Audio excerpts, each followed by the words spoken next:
أعوذ بالله من الشيطان الرجيم.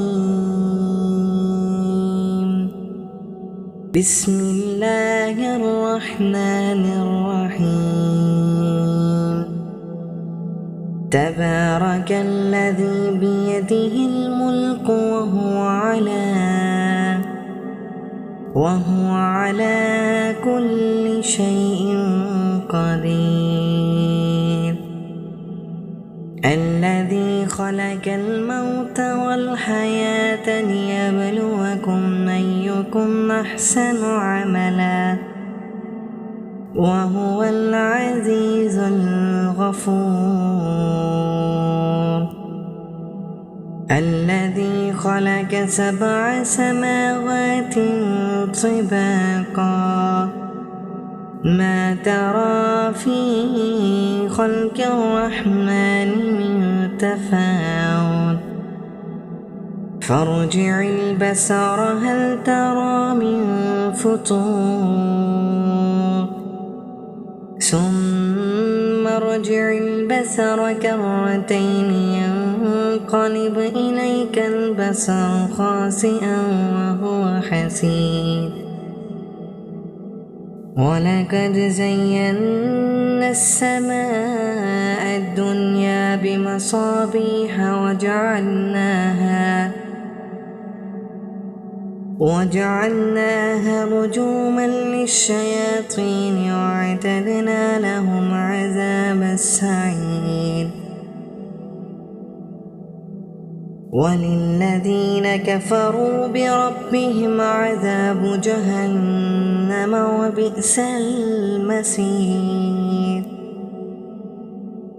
إذا ألقوا فيها سمعوا لها شهيقا وهي تفور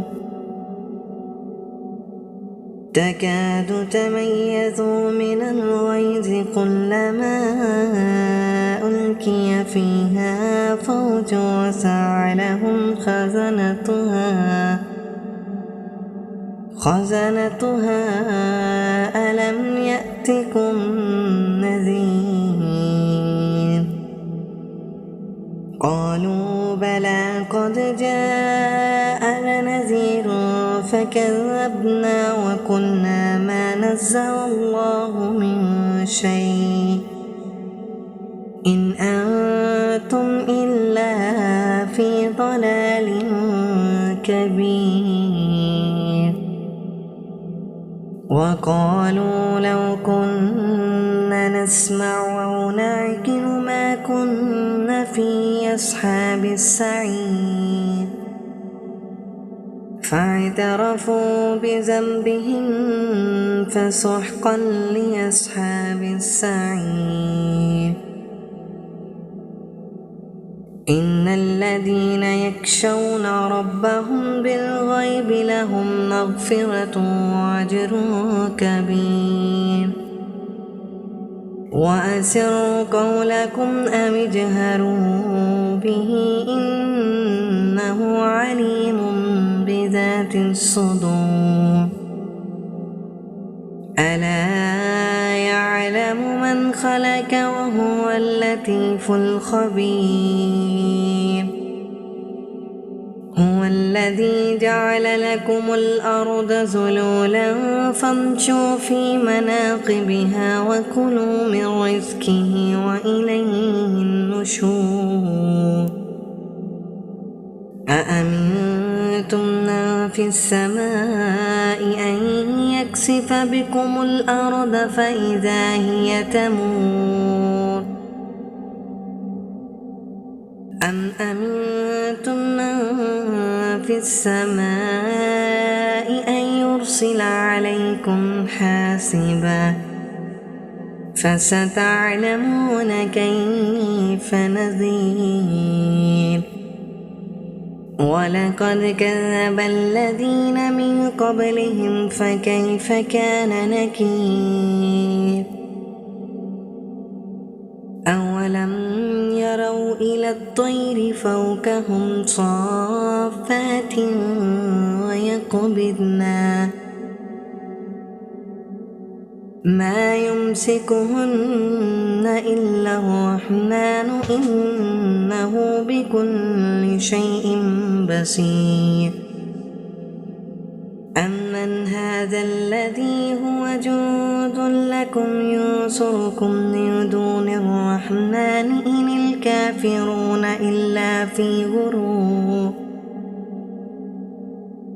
أمن هذا الذي يرزقكم إن أمسك رزقه بل لجوا في عتب ونفور أفمن يمشي مكبا على وجهه يهدى أمن يمشي سويا على صراط مستقيم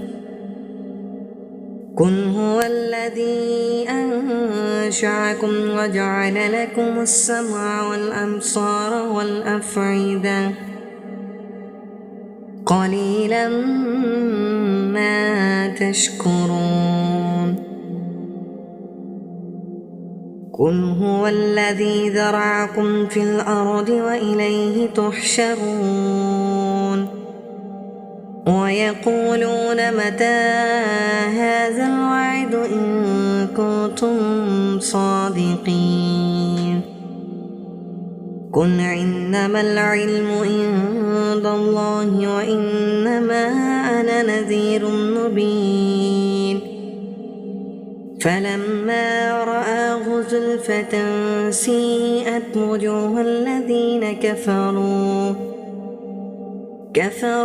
وقيل هذا الذي كنتم به تدعون قل أرأيتم إن أهلكني الله ومن معي أو رحمنا فمن يجير الكافرين من عذاب عليم قل هو الرحمن آمنا به وعليه توكلنا فستعلمون من هو في ضلال مبين قل أرأيتم إن أصبح ماؤكم غورا فمن يأتكم